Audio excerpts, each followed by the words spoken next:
नमस्कार, स्वागत है आपका द फोर्थ स्ट्रीट यूट्यूब मंच पर। मेरा नाम है रविंद्र सिंह शौरान और हम लोग अपनी बातचीत की शुरुआत करेंगे। हमारे साथ जुड़ चुके हैं देश के जाने माने प्रबुद्ध वरिष्ठ पत्रकार शीतल सिंह जी। और बिना समय गंवाए शीतल सिंह जी का स्वागत। सर नमस्कार, आपका बहुत बहुत स्वागत है और करते हैं बातचीत की शुरुआत। सर, ये माँ को गाली देती है सर, बताइए, अपमान हो गया है। देखिए, हमारे समाज में आप भी ग्रामीण हैं, हम भी ग्रामीण हैं। और हम भारत देश का अधिकांश तो अभी भी ग्रामीण है। जो शहर बने भी हैं वो यहीं से निकल के बने हैं। हम ही लोग यहाँ से बाहर जाके शहरी हो जाते हैं। लेकिन ये हमें स्वीकारना होगा कि हमारे यहाँ जो भाषाई शुचिता है, या इस तरह का स्त्रियों के प्रति हमारा जो आचरण है, उसमें बहुत सुधार की जरूरत है। बहुत ही कबीलाई, बहुत पिछड़ा है। और गालियां तो हमारे प्रचलन में है, आपके यहाँ भी होंगी, हमारे यहाँ भी है।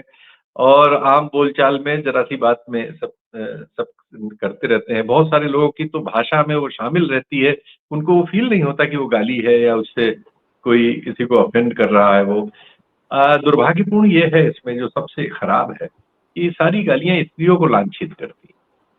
हमारे समाजों की जो सबसे बड़ी बुराई है वो ये है कि हम मतलब लड़ाई पुरुषों में हो रही है, राजनीतिक या कोई भी, या प्रतिस्पर्धा है, या जायदाद के लिए हो रही है, या किसी और बात पे हो रही है, या किसी से नाराजगी है। लेकिन हम तुरंत जो है जो गालियां देते हैं वो उस उनसे जुड़ी स्त्रियों को लांछित करती है, जिनका कोई रोल नहीं, जो उस समय वहां है नहीं, उन्होंने कुछ कहा नहीं है, लेकिन हम गाली उनको देते हैं। इस प्रसंग में भी वही है। तो ये जो चीज है, ये हमारी सामाजिक और मतलब आप कह सकते हैं जो विकसित होने का तरीका है हमारे समाज का, उसमें ये फॉल्ट लाइन है। अब सवाल ये है कि इस फॉल्ट लाइन को ठीक करने का काम कौन करेगा? जिसने देश की पंचायत से जिम्मा ले रखा है सब चीजों को ठीक करने का। हम तो एक लोकतंत्र है ना, एक पंचायत, बड़ी पंचायत। गांव में छोटी पंचायत होती है, ये एक राष्ट्रीय पंचायत है, बहुत बड़ी। लोकतंत्र यही है। पंचायत ने चुन लिया भाई, वोट से चुन लिया कि इनके साथ ज्यादा लोग हैं, चलो तुम चलाओ हमारी पंचायत, तुम चलाओ, प्रधान तुम हो गए। अब प्रधान जी की जिम्मेदारी है कि लोग अगर गाली बकते हैं तो गाली क्यों बकते हैं, इस पर जानकारी पता की जाए, शोध किया जाए, कैसे इसको निवारित किया जा सकता है। लेकिन हम पाते हैं कि जब जब प्रधान जहां हुआ, उसने इस जिम्मेदारी को कभी निभाया नहीं। अभी जो प्रधान है वो तो स्वयं गाली जैसी बातें करते हुए हमें मिले हैं, बहुत बार, अनेक बार। दूसरी स्त्रियों के बारे में, जो विपक्ष में है, उन सब के बारे में उनकी जो भाषा है वो ठीक है, इसकी मात्रा आदमी कम ज्यादा कर सकता है कि ये वाली ज्यादा गंदी गाली थी, वो वाली कम थी, लेकिन गाली तो गाली है।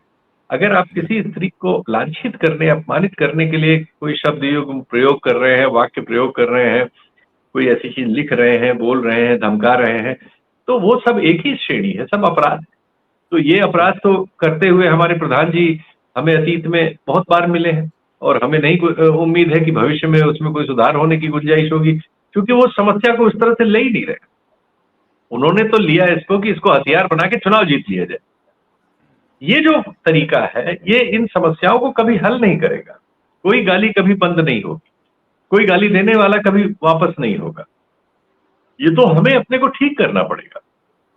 जी। हमारे पास भाषाई और ये संस्कार नहीं है। हमारे संविधान ने हमको जो कुछ चीजें दी हैं, हम उनको अमल में अंगीकार नहीं कर पाए। हम स्त्रियों को बराबरी और सम्मान कहाँ दे पाए, हम उनको एम्पावर कहाँ करते हैं। हम उनको हर चीज से वंचित रखते हैं और उनको गाली भी देते हैं, जिसकी वो दोषी भी नहीं। तो ये दोष तो दरअसल यहाँ है, जो बिल्कुल अलग है। लेकिन अब इन सब चीजों पर राजनीति की जाती है। राजनीति हुई, आपने देखा, एक बंद बंद हुआ जिसमें तमाम और दुर्घटनाएं हुई, उसमें और गाली गलौज हुआ। दुर्भाग्यपूर्ण तो ये है कि गाली के विरोध में बंद, जो गाली के विरोध में किया गया, उसमें और गाली गलौज हुआ और सड़क पे एक दूसरे को मारपीट की नौबत आ गई। बहुत सारे लोगों को कष्ट हुआ, अस्पताल जाते हुए लोग परेशान हुए, और नौकरी पे जाते हुए परेशान हुए, स्कूल जाते हुए बच्चे परेशान हुए, परीक्षा देने जाते हुए बच्चे परेशान हुए। हर बंद में होते हैं, ये नहीं कि इन्हीं के बंद से हुए। लेकिन सवाल है कि आप गाली का हल कर रहे हैं या गाली को हल में जोत रहे हैं। चुनावी हल में गाली को जोत रहे हैं, या इस गाली को रेक्टिफाई करना आप चाहते हैं कि कोई गाली वाली सब के समाज सब हो? दुनिया में ऐसे समाज हैं विकसित होते हुए, उनमें भाषा चातुर्य है। और आप देखते हैं कि शिक्षा आपको ताकत देती है और धीरे धीरे आपकी भाषा में ये सब चीजें परिमार्जित हो जाती हैं। जो भाषा आपकी होगी, आप पत्रकारिता कर रहे हैं ग्रामीण इलाके से आके, वो भाषा जो गांव में आपके साथ छूटे हुए आपकी उम्र के युवा होंगे उनकी नहीं होगी। आपकी बोलचाल में गाली आपके पूर्वार्ध से भले मिली हो, आप नहीं करेंगे। आप सामान्य बात कर रहे हैं, चूंकि आपको ये जानकारी हो गई है, आप तक ये सूचना पहुंच गई है। उन तक विचारों तक ये सूचना नहीं पहुंची है कि ये चीज इस वजह से गलत है और इसका सही तरीका ये है। दूसरे, जो गाली कौन देता है, झगड़ा कौन करता है?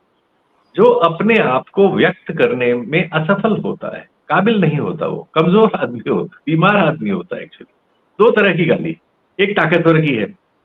ताकतवर तो घमंड से गाली देता है नीचे वालों को अपने अधीन रखने के लिए, और एक कमजोर की गाली है जो इससे उभरती है कि कठिनाई में है वो, उसको उसका हल नहीं मिल रहा है, उसके पास भाषा भी नहीं है, उसको सूचना भी नहीं है, फ्रस्ट्रेशन निकालने के लिए उसके वो गाली दे रहा है। कई बार वो पीछे छुप के देता है, कई बार मौका लग जाता है सामने दे देता है। इस प्रसंग में जो जिस पर हल्ला गुल्ला हो रहा है, अगर उसकी आर्थिक स्थिति और शैक्षणिक स्थिति और सामाजिक स्थिति का अवलोकन किया जाए, जो लड़का पकड़ा गया है, तो आप पाएंगे यही होगा। वो उस वाली श्रेणी में होगा जो विक्टिम है, जो इस दौर में जिस सूचना से वंचित है, शिक्षा से वंचित है, सफलता से वंचित है, जो भी सफलताएं आज के समाज में कही जाती हैं। तो ये जो एक फर्क है, ये फर्क दुर्भाग्यपूर्ण है कि हमारी राजनीति इसको या हमारी पंचायत के प्रधान इसको इस तरह से हल नहीं कर रहे हैं, बल्कि इसकी जगह वो उसको लेके चुनाव लड़ने चले गए। जी।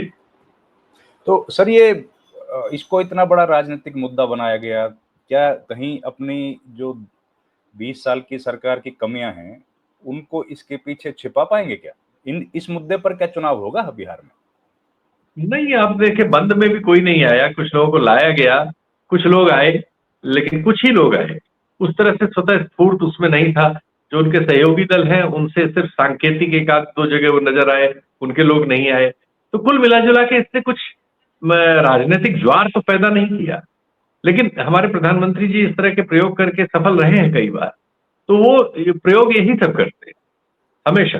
तो वो ये ऐसे ही प्रयोग करते हुए हमें फिर मिलेंगे, या इसी बात को भी फिर रिपीट करेंगे। फिर जब वो बिहार पहुंचेंगे तो हो सकता है कि वो इसमें इसको फिर से रिपीट करें और इसमें फिर से कुछ हवा भरने की कोशिश करें। ये तो संभव है। जी। तो लेकिन इसका कोई जमीन पर, मतलब इसको बदल देंगे मुद्दे में या इसी मुद्दे पर इलेक्शन कराएंगे, वो संभावना कम है। दरअसल 89% आबादी बिहार की जमीन पे गांव वाली है। वो तो गाली देती है, गाली उनके प्रचलन में है, गाली उनसे तुरंत निकल जाती है। तो वो उस वंचना से पैदा हुई है जो उनको चारों तरफ है। एक तिहाई बिहार बाढ़ में डूबा हुआ है। बहुमत आबादी जो है वो सब सहारन अफ्रीका से नीचे गरीबी में है। लोग वहां से भाग भाग के दूसरे राज्यों में, दूसरे देशों में अपने लिए रोजी कमा रहे हैं और उसके मनी ऑर्डर से यहाँ का घर चला रहे हैं। उनकी कठिनाइयां तो बहुत विकराल है, विशाल है। तो सवाल उनकी बेरोजगारी है बेइंतहा। लाखों लोग वहां आप अचरज करेंगे रील बना के जिंदा है। बिहार वाले सबसे ज्यादा रील बनाते हैं। एक मतलब अंतरराष्ट्रीय ऐप आ गया है जिससे करीब देश में 9-10 लाख लोग हैं जो रील वील बना के जो मोनेटाइज कर चुके हैं अपने को रील वील में। उसमें बिहार में सबसे ज्यादा है। बिहार बड़ा वैसे उद्यमी है। देखिए वहां से तमाम अफसर सारे राज्यों में, हमारे खुद राज्य में उत्तर प्रदेश उनका पड़ोसी राज्य है। हमारे चीफ सेक्रेटरी तो नहीं, अभी थे उसके पहले जो चीफ सेक्रेटरी वो वहीं से थे, पुलिस प्रमुख वहीं से थे, और अनेक अफसर हम देखते हैं कि बिहार के हैं। तो प्रतियोगी परीक्षाओं में, शिक्षा के केंद्रों में, उन सब जगहों में उन्होंने झंडे गाड़े हैं। यानी वो संघर्ष करता हुआ समाज है जिसको आप कहा जाए कि एड्रेस कर पाने में हमारी राजनीति विफल है। वो अपने लेवल पे अपने इश्यूज को एड्रेस करके इन सफलताओं तक पहुंचे हैं कि नौकरियों में बहुत परीक्षा पास वो कर रहे हैं। दिल्ली विश्वविद्यालय में, जेएनयू में, जहां भी आप ठीक ठाक पढ़ने की जगह पाएंगे वहां बिहार के लोगों को आप बड़ी मात्रा में पाएंगे, संगठित भी रहते हैं। क्योंकि वो लड़ते हुए आ रहे हैं, कठिनाइयों से लड़ रहे हैं, अपने यहाँ की जो भी परिस्थितियां उनकी हैं, उनके हल नहीं हो रहे हैं चीजों के, तो वो एक मतलब संघर्षशील समाज है, जो कठिनाई में होने वाला हर समाज होता है, वो अनवरत कठिनाई में। जी